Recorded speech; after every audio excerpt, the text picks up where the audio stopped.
നമസ്കാരം, ഭാരത് ലൈവിലേക്ക് സ്വാഗതം. പാർത്ഥ, നിമിഷപ്രിയയുടെ ജീവൻ കിട്ടുവോ കിട്ടില്ലേ എന്നുള്ള ഒരു മലയാളികൾ, ഏകദേശം എല്ലാ മലയാളികളും അവർ കൊല്ലപ്പെടരുത്, അവിടുത്തെ ക്രൂരമായ വധശിക്ഷയ്ക്ക് വിധേയരാകരുത് എന്ന് തന്നെയാണ് ആഗ്രഹിക്കുന്നത്. അവർ ചെയ്ത തെറ്റിനെ കുറിച്ച് ഓർത്തുകൊണ്ട് തന്നെയാണ് പലരും ഒരു ജീവനല്ല, അവിടുത്തെ ക്രൂരമായാണ് അവർ വധശിക്ഷ നടപ്പിലാക്കുന്നത് എന്നും പറയുന്നുണ്ട്. അതുകൊണ്ട് തന്നെ നിമിഷപ്രിയ വധശിക്ഷയിൽ നിന്ന് ഒഴിവാക്കപ്പെടണം എന്ന് ആഗ്രഹിക്കുന്നുണ്ട്, നമ്മളുൾപ്പെടെ.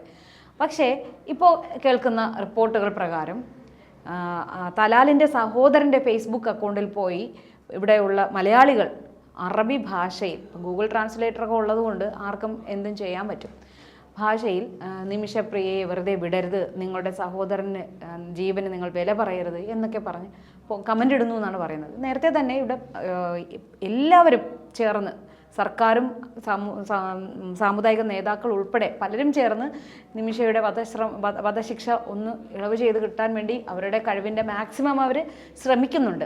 അപ്പോൾ തന്നെ പലരും ഫേസ്ബുക്കിലൂടെയും മറ്റ് സമൂഹ മാധ്യമങ്ങളിലൂടെയും എല്ലാം പറയുന്നുണ്ടായിരുന്നു, നമ്മൾ ഈ ചർച്ചകൾ ഒരുപാട് കൊഴുപ്പിക്കരുത്.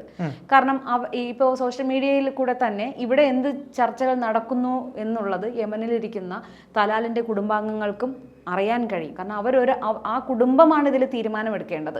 അപ്പോൾ അതുകൊണ്ട് ഇങ്ങനെ ഈ ആവശ്യമില്ലാത്ത ചർച്ചകൾ സോഷ്യൽ മീഡിയയിൽ നടത്തരുത് എന്ന് പലരും സോഷ്യൽ മീഡിയയിൽ ആവശ്യപ്പെട്ടിട്ടുമുണ്ടായിരുന്നു. എന്നിട്ടും എന്തിനാണ് ഇവരിങ്ങനെ ഈ അറബി ഭാഷയിൽ പോയി അവർക്ക് മനസ്സിലാകുന്ന രീതിയിൽ നിമിഷയുടെ വധശിക്ഷയെ ഒഴിവാക്കരുത് എന്ന് പറഞ്ഞ് ഈ ഒരു ഇത് നടത്തുന്നത്?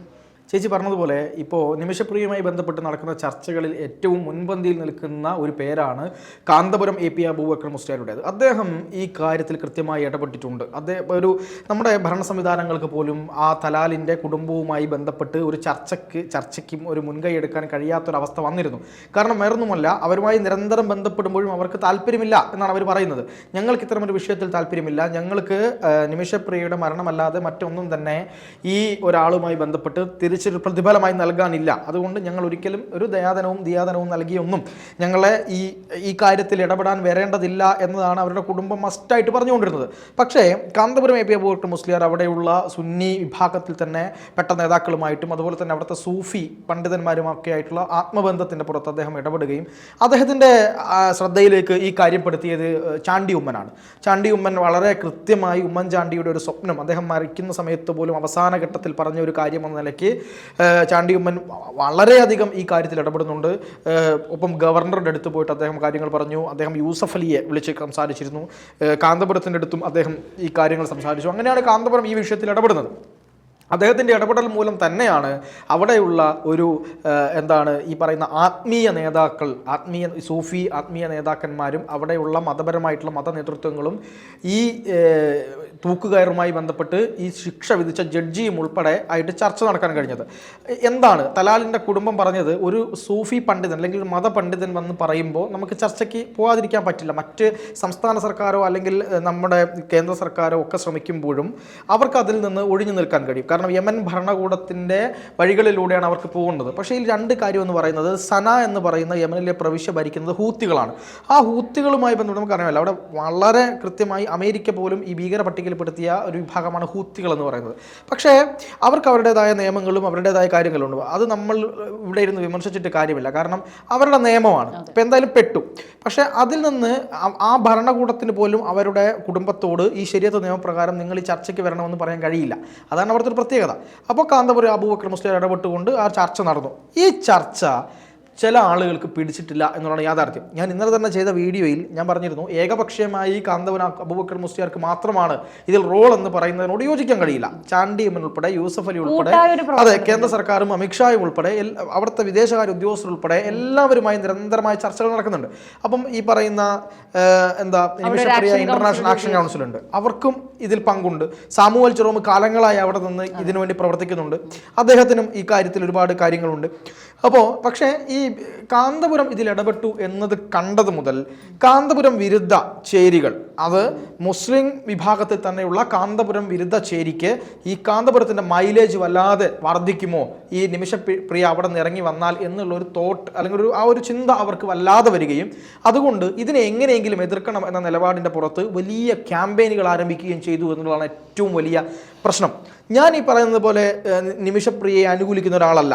കാര്യം നിമിഷപ്രിയ അവിടെ പോയിട്ട് ചെയ്ത കാര്യങ്ങൾ നമുക്ക് പറയാൻ കഴിയില്ല. കാരണം അവിടുത്തെ കോടതി ഒരുപക്ഷെ ശരിയായ നിയമപ്രകാരൻ്റെ അടിസ്ഥാനത്തിലാണ് അവരെ ശിക്ഷിച്ചത് എന്നൊക്കെ പറയുമ്പോഴും ഒരു തെളിവുമില്ലാതെ ശിക്ഷിക്കുമോ എന്നതൊരു വലിയ ചോദ്യമാണ്.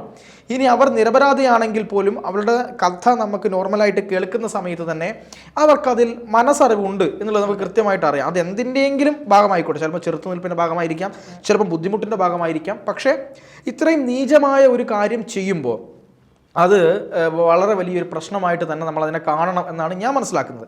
അത് നമുക്കൊരിക്കലും ഇപ്പം ഇവിടെ കഷായം ഗ്രീഷ്മയെയോ അതുപോലെ തന്നെ ഗോവിന്ദചാമിയെയോ ഇനി അതും അപ്പുറത്തേക്ക് ഇവിടെ ഉള്ള ആളുകളെ ആരെയെങ്കിലും ഇത്തരത്തിൽ തൂക്കുകാരനെ വിധിച്ചിട്ട് ഗ്രീഷ്മയുമായി ബന്ധപ്പെട്ട ഒരു കാര്യം ഷാരോണിൻ്റെ കുടുംബത്തിലെത്തുകയാണ്. അപ്പോൾ ഷാരോണിൻ്റെ കുടുംബം ഒരു 10 കോടി രൂപ വാങ്ങിച്ചിട്ട് ഈ ഗ്രീഷ്മയ്ക്ക് തൂക്കുകാർ വേണ്ട എന്നാണ് ഇവിടെ എഴുതി കൊടുക്കുന്നതെങ്കിൽ ഈ മലയാളികളും ഈ ആളുകളുമൊക്കെ എന്താ പറയുക ഷാരോണിൻ്റെ കുടുംബത്തെ? പൈസ വാങ്ങി നക്കി ഷാരോണിൻ്റെ ഈ പറയുന്ന ജീവന് വിലയില്ലാതെ കൽപ്പിച്ചു എന്നല്ലേ പറയുക? അല്ലേ? ഇതേ മലയാളികൾ തന്നെയാണ് ഇപ്പം അവിടെ കിടന്ന് നിലവിളിക്കുന്നത് എന്നതും ഇവരുടെ ഒരു ഡബിൾ സ്റ്റാൻഡേർഡിൻ്റെ അതാണ് ഒരു കാര്യം. പക്ഷെ കൃത്യമായി പറയാം, എന്തായാലും അവിടെ ഇതൊക്കെ സംഭവിച്ചു, ഇത്തരത്തിൽ കാര്യങ്ങൾ അവിടെ നടക്കുന്നുണ്ട്. അതിനിടയിൽ പോലും ഈ അവിടെ പോയിട്ട്, അതായത് ഈ പറയുന്ന യമനിലെ ഇദ്ദേഹത്തിൻ്റെ സഹോദരൻ്റെ ഫേസ്ബുക്ക് പോസ്റ്റിനടിയിൽ പോയിട്ട് വളരെ കൃത്യമായി ചില കാര്യങ്ങൾ എഴുതി അത് അറബിയിൽ ട്രാൻസ്ലേറ്റ് ചെയ്ത് അദ്ദേഹത്തെ പ്രകോപിപ്പിക്കുകയാണ്. ഞങ്ങൾ ഇവിടെ ആഘോഷം തുടങ്ങിയിരിക്കുന്നു, തിരിച്ചു വരുന്ന സ്ഥിതി വിദൂരമല്ല, നിങ്ങൾ അവിടെ ഏകപക്ഷീയമായ ഭരണമാണ്, പ്രൊവോക്ക് ചെയ്യാണ്. വളരെ കൃത്യമായ അജണ്ടയോടുകൂടി പ്രൊവോക്ക് ചെയ്യാണ്. നിമിഷപ്രിയ തെറ്റ് ചെയ്തിട്ടുണ്ടെങ്കിൽ നിമിഷപ്രിയ ശിക്ഷിക്കപ്പെടണമെന്ന് തന്നെയാണ് ഞാൻ പറയുന്നത്. പക്ഷേ ഈ പറയുന്നത് പോലെ അവർക്ക് ശിക്ഷ എന്ന് പറയുന്നത് വധശിക്ഷയാണ് എന്ന് ഞാൻ കരുതുന്നില്ല. കാരണം ഒരാളുടെ ജീവൻ എടുക്കുക എന്ന് പറയുന്നത് ദൈവം തന്ന ജീവനാണ്. അത് നമുക്ക് എടുക്കാൻ യോഗ്യതയുണ്ടോ എന്ന് ചോദിച്ചാൽ ഇല്ല എന്ന് പറയുന്ന ഒരാളാണ് ഞാൻ. അവരെ തടവിലിടാം, അല്ലെങ്കിൽ അവർ കുറ്റവാളി അല്ല എന്നവർക്ക് തെളിയിക്കാനുള്ള അവകാശം നിൽക്കുമ്പോൾ തന്നെ കുറ്റവാളിയാണെന്ന് കണ്ടെത്തിയാൽ അവരെ ശിക്ഷിക്കുകയും ചെയ്യാം. പക്ഷെ ജീവൻ രക്ഷിക്കുക എന്ന് പറയുന്ന ഒരു കാര്യമുണ്ടല്ലോ, അത് വലിയൊരു സംഗതി തന്നെയാണ്. അപ്പോൾ അതുമായി ബന്ധപ്പെട്ട് ഇത്രയും അവകാശവാദങ്ങളും ഇടപെടലുകളും ഒരു ഭാഗത്തു നിന്ന് നടക്കുമ്പോൾ തന്നെ ഞാൻ എൻ്റെ വിയോജിപ്പുകൾ മാറ്റിവെച്ച് പറയട്ടെ. കാര്യം ആ ഒരു വിയോജിപ്പിനെ മലയാളികൾ എന്ന നിലയ്ക്ക് അവരുടെ പൊളിറ്റിക്സിനെയും അവരുടെ വിഭാഗീയതയും ഒക്കെ മറയാക്കിക്കൊണ്ട് ഇത്തരം കളികൾ കളിക്കുന്നത് ഒരിക്കലും ശരിയായ നിലപാടല്ല. ഇപ്പോൾ ചേച്ചി കണ്ടിട്ടുണ്ടാവും, ആ ഫേസ്ബുക്കിനടിയിൽ പോയിട്ട് എത്രമാത്രം പ്രൊവോക്ഡ് ആയിട്ടുള്ള കാര്യങ്ങളാണ് ആ സഹോദരന് കൃത്യമായി മനസ്സിലാവുന്ന അറബി ഭാഷയിൽ പോയി എഴുതിയത് എന്ന് നമ്മൾ ആലോചിച്ച് നോക്കൂ. ഇതിൽ മുഖ്യ പങ്ക് വഹിക്കുന്ന മറ്റൊരാളുണ്ട്. അതായത് അതുപോലെ തന്നെ ഇതിലെ ഏറ്റവും പ്രധാനപ്പെട്ട കാര്യം എന്ന് പറയുന്നത് ഈ കാന്തപുരം അബൂബക്കർ മുസ്ലിയാർ ഇതിൽ ഇടപെട്ടു എന്ന് പറയുന്നത് കൊണ്ട് തന്നെ നിമിഷപ്രിയ ഒരിക്കലും രക്ഷപ്പെടരുത് എന്ന ചില കാര്യങ്ങൾ അല്ലെങ്കിൽ അത്തരമൊരു ലക്ഷ്യം മുന്നിൽ വെച്ചുകൊണ്ട് ഒരു മൗദൂദിയായിട്ടുള്ള ഒരു മലയാളി മുബാറക് റാവുത്തർ എന്ന് പറയുന്ന ഒരു മലയാളിയായിട്ടുള്ള ഈ സോഷ്യൽ മീഡിയ വ്ളോഗർ പോലുള്ള ഒരാൾ നിരന്തരമായി വീഡിയോ ചെയ്തുകൊണ്ടിരിക്കുകയാണ്. നിമിഷപ്രിയ ഒരിക്കലും രക്ഷപ്പെടരുത്, നിമിഷപ്രിയ രക്ഷപ്പെടുന്നത് ശരിയല്ല. അവരെ സനായിലെ അവരുടെ കുടുംബത്തെ അദ്ദേഹം ബന്ധപ്പെടുന്നു. ഇയാൾ ബന്ധപ്പെട്ടിട്ട് പറയുന്നത് കേരളത്തിൽ വലിയ ആഘോഷങ്ങളാണ്. കേരളത്തിലെ മീഡിയയിൽ വരുന്ന ഈ പറയുന്ന തലാലിൻ്റെ കുടുംബവുമായി ബന്ധപ്പെട്ട് വരുന്ന കാര്യങ്ങളൊക്കെ തന്നെ കൃത്യമായി അവിടെ എത്തിക്കുക എന്നുള്ളതാണ് ഇയാളുടെ ഒരു ജോലി എന്ന് പറയുന്നത്. അപ്പോൾ അവിടെയുള്ള ആളുകൾക്ക് എന്താവും? പ്രൊവോക്ഡ് ആവും. അതുപോലെ തന്നെ തലാലിൻ്റെ ഒരു കുടുംബ സുഹൃത്തായിട്ടുള്ള അഭിഭാഷകൻ, ആ അഭിഭാഷകനുമായി ബന്ധപ്പെട്ട് ഇയാൾ ലൈവിലിരിക്കുകയാണ്. ഫേസ്ബുക്കിൽ ലൈവിലിരുന്നു കൊണ്ട് അയാളെ കണക്ട് ചെയ്തുകൊണ്ട് ഇവിടെ നടക്കുന്ന കാര്യങ്ങളും ഇവിടെ നടക്കുന്ന വിഷയങ്ങളും എല്ലാം പറഞ്ഞുകൊണ്ട് ഇതൊരിക്കലും ആവർത്തിക്കരുത് എന്ന് പറയുന്ന ഒരു സ്ഥിതിയിലേക്ക് അയാൾ പോവുകയാണ്. എന്താണ് ഇവരുടെ ഈ ഒരു പ്രൊവോക്കേഷൻ്റെ കാരണം? കൃത്യമായി ഈ മതപരമായ സംഘടനകൾ തമ്മിൽ എന്തെങ്കിലും ഭിന്നിപ്പുകൾ ഉണ്ടെങ്കിൽ, അത്തരത്തിൽ എന്തെങ്കിലും സംഭവം ഉണ്ടെങ്കിൽ അത് ഇവിടെ അല്ലല്ലോ പ്രയോഗിക്കേണ്ടത്. ജീവൻ വെച്ചാണോ അല്ലല്ലോ, ഇത്തരം ഒരു സന്ദർഭത്തിലല്ലല്ലോ അത് പറയേണ്ടത്. ഈ മുബാറക് റാവുത്തർ എന്ന് പറയുന്ന മൗദൂദി അദ്ദേഹത്തിൻ്റെ കിഡ്നി തകരാറിലായി കിടക്കുന്ന സമയത്ത് നാട്ടുകാരാണ് 40 ലക്ഷം രൂപ പിരിച്ചുകൊണ്ട് ഇയാൾക്ക് കിഡ്നി സംരക്ഷിക്കാനുള്ള കാര്യങ്ങൾ ചെയ്തു കൊടുത്തത്. ആ കിഡ്നിയും വെച്ചുകൊണ്ടാണ് ഒരു സ്ത്രീയുടെ ജീവൻ എടുക്കാൻ വേണ്ടി ഇയാളുടെ മതപരമായ കാര്യത്തിൻ്റെ പുറത്തു നിന്നുകൊണ്ട് സംസാരിക്കുന്നത് എന്നാണ് ഏറ്റവും ദൗർഭാഗ്യകരമായ കാര്യം. അതുകൊണ്ട് കാന്തപുരം അബൂബക്കർ മുസ്ലിയാരുടെ ഇടപെടൽ എന്ന് പറയുന്നത് വലിയ ഇടപെടലാണ്. കാരണം കാരണം അവിടെ ഒരു മതരാജ്യമാണ്. നമ്മുടെ ഗവൺമെന്റുകൾക്കൊന്നും ചെയ്യാൻ കഴിയില്ല. അവിടെ നമുക്ക് എംബസികളില്ല, നമുക്ക് നയതന്ത്ര സംവിധാനങ്ങളില്ല. അങ്ങനെ ഒരു സ്ഥലത്ത് ഈ മതപരമായ പിന്നെ എന്താണ് ഈ ബന്ധങ്ങൾ വെച്ചുകൊണ്ട് മാത്രമേ നമുക്ക് എന്തെങ്കിലും ചെയ്യാൻ കഴിയുകയുള്ളൂ. അതിനെയൊക്കെ മാറ്റിക്കൊണ്ട് ഈ ചില ആളുകൾ, ചില സോഷ്യൽ മീഡിയയിലെ ചില വർഗീയതയുള്ള ചില ആളുകളും അതുപോലെ തന്നെ ഈ മതപരമായി ഭിന്നിച്ചു നിൽക്കുന്ന ആളുകളെല്ലാം ചേർന്നുകൊണ്ട് ഇത്തരത്തിലുള്ള കാര്യങ്ങൾ ചെയ്യുക എന്ന് പറയുന്നത് വളരെയധികം ക്രൂരതയാണ് എന്ന് പറയാതിരിക്കാൻ കഴിയില്ല. നിമിഷപ്രിയ രക്ഷപ്പെട്ടു വരികയാണെങ്കിൽ രക്ഷപ്പെട്ടു വരട്ടെ. അവർ ചെയ്ത കുറ്റവും മറ്റു കാര്യങ്ങളും എല്ലാം ഒരുപാട് അനുഭവിച്ചിട്ടുണ്ടാവുമല്ലോ. ആരെയും ഞാൻ അനുകൂലിക്കുന്നില്ല. അതായത് മരിക്കും 2 ദിവസം മുന്നേ അറിയാണ് ഞാൻ മരിക്കാൻ പോവുകയാണ് എന്നുള്ള ആ ഒരു ബോധ്യം, ആ ഒരു അറിവ് തന്നെ അവർക്ക് കൊടുത്തിരിക്കുന്ന ഒരു വലിയ ശിക്ഷയാണ്. ഇപ്പോൾ നിമിഷപ്രിയയുടെ അമ്മ പറഞ്ഞിട്ടുണ്ടായിരുന്നു, തലാൽ എനിക്ക് മകനെ പോലെയാണ്, അവന് സംഭവിച്ച ഈ ദുരന്തത്തിൽ അങ്ങേയറ്റം വേദനിക്കുന്നുണ്ട്, ക്ഷമ പറയുന്നു എന്നൊക്കെ പറഞ്ഞ് അവരുടെ ഒരു കുറ്റസമ്മതമൊക്കെ ഉണ്ടായിരുന്നു. അത് അവരെ അറിയിക്കാൻ വേണ്ടിയിട്ടൊക്കെ അവർ ചെയ്തിട്ടുണ്ടായിരുന്നു.